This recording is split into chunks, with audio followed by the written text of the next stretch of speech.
Yo era eso que los sociólogos llaman un pequeño burgués liberal, ciudadano de una república democrática y parlamentaria, trabajador intelectual al servicio de la industria regida por una burguesía capitalista, heredera inmediata de la aristocracia terrateniente.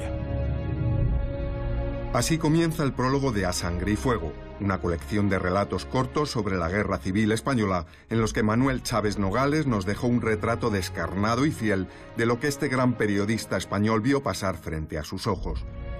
También un autorretrato honesto de un humanista empedernido que ya cumplía la máxima enunciada décadas después por Kapuscinski, según la cual, para ser un buen periodista, es imprescindible ser una buena persona.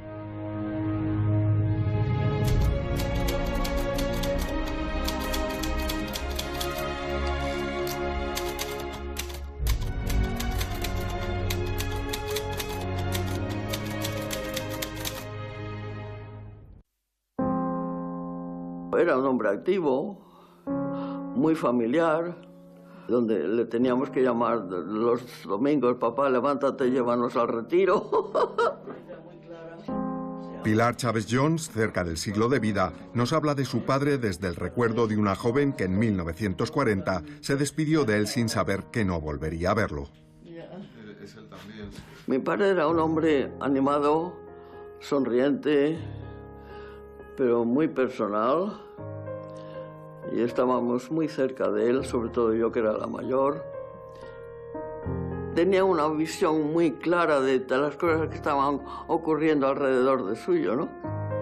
Manuel Chaves Nogales nace en Sevilla en 1897. Desde muy joven acompaña a su padre, también periodista, y aprende los rudimentos del oficio. En Madrid es redactor jefe del Heraldo y recibe el premio Mariano de Cavia por un reportaje sobre la epopeya de la primera mujer que cruzó en solitario el Atlántico en avión. Entusiasta de la incipiente aviación, vuela por todo el continente, sobrevive a varios accidentes y todo lo relata en títulos como La Vuelta a Europa en avión o la magnífica El maestro Juan Martínez que estaba allí. Sus crónicas le convierten en toda una figura del periodismo. Describo paisajes, reseño entrevistas y cuento anécdotas que es posible que tengan algún valor categórico, pero que desde luego yo no se los doy. Admito la posibilidad de equivocarme. Mi técnica, la periodística, no es una técnica científica. Andar y contar es mi oficio. Estaba en el sitio de la noticia, hablaba con los testigos de la noticia, transmitía lo que la percepción popular, la percepción de la gente de la calle de los acontecimientos. No era correa de transmisión del poder ni del poderoso. Y luego todo eso lo pasaba a letras de una manera prodigiosa. Chaves mantiene en todo momento su fe en la realidad, sabe que la realidad se explica a sí misma y que lo único que tiene que hacer un periodista de raza como es él es contar lo que ve, contar los hechos. Es también un adelantado a esa corriente que décadas después y en otras latitudes se daría en llamar nuevo periodismo, aunque sus referentes literarios son sobre todo el Galdós de los episodios nacionales y Baroja. Eres muy barojiano en la manera de acercarse a los personajes, no terminarlos del todo, les deja muy libres en los relatos, con 4 pinceladas ya te los ha pintado y eso le hace muy atractivo y eso lo hace muy vivo, ¿no? Entrevista a Alfonso XIII, a Churchill, a Abdelkrim o al ministro de propaganda de Hitler, Joseph Goebbels, del que dice que es ridículo e impresentable. También a artistas como Maurice Chevalier o Chaplin y, por supuesto, a Juan Belmonte, protagonista de su obra más famosa, la única que sobrevivió al silencio al que sería condenada toda su labor. Director del diario Ahora desde 1931, Manuel Chaves Nogales es un republicano convencido y reconocido partidario de hazaña. En el 34 cubre desde el terreno la ocupación del territorio marroquí del Ifni y la Revolución de Octubre en Asturias contra la República. En ese espacio de tiempo, él se encargó continuamente de que su periódico hiciera una declaración expresa de aceptación de la democracia, de la legalidad salida de las urnas. Esa raíz democrática que tiene en su esencia humana la traspasó a su esencia periodística, claro. Perspicaz analista, es de los primeros en advertir lo que se cierne sobre una Europa amenazada por los totalitarismos bolchevique y nazifascista. Así lo revelan también los recuerdos de su hija, enviada a estudiar a Londres.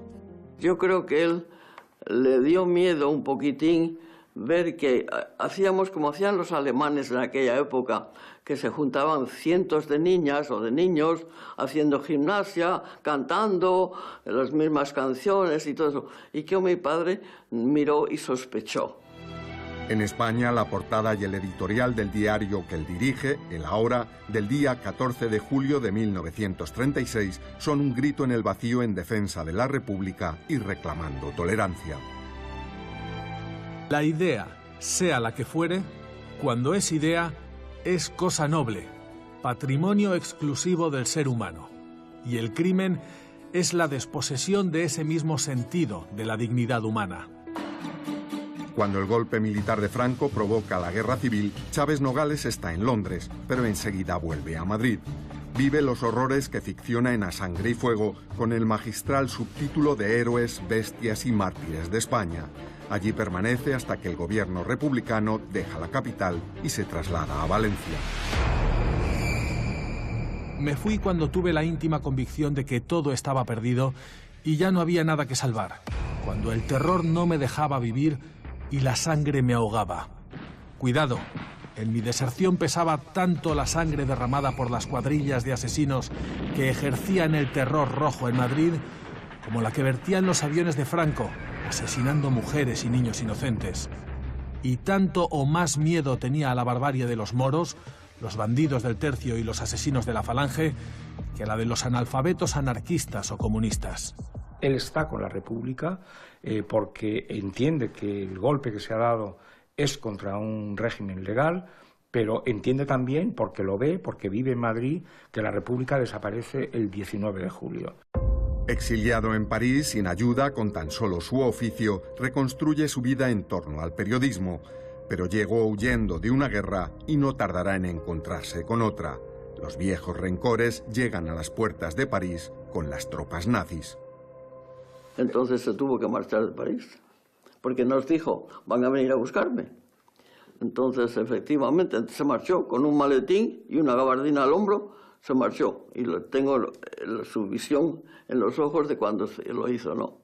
Al final de la agonía Francia describe su sensación cuando va en el barco a las Islas Británicas y el barco lleva la Union Jack, ¿no? Y para él la Union Jack, la bandera del Reino Unido, de la Gran Bretaña e Irlanda del Norte, es la libertad.